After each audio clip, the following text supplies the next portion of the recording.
Hello mga B! Merry Christmas everyone! So for today's video, mag-unboxing tayo ng tada! Ito nga pala ay Christmas gift ng aming company. So tara, samahan lang ako i-unbox natin kung ano bang nasa loob. Let's go! Wow! Lunchbox! Super value pa ito sa aming mga OFW kasi meron na kami lagay ng aming mga foods. Ayun, meron pala siyang kasamang spoon at chopstick. Plus meron siyang logo ng Glee. Ito nga pala yung aming company.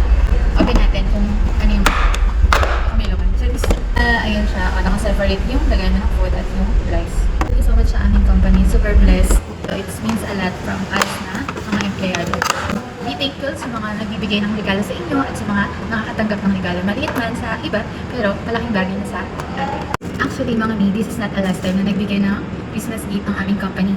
Nagbigay na sila ng mug, tawag doon, patungan ng baso. And last year, nagbigay sila ng ganchito. And this year, ito yung super na-appreciate ko kasi super valuable nito at magagamit ko talaga sa everyday na pagtatrabaho.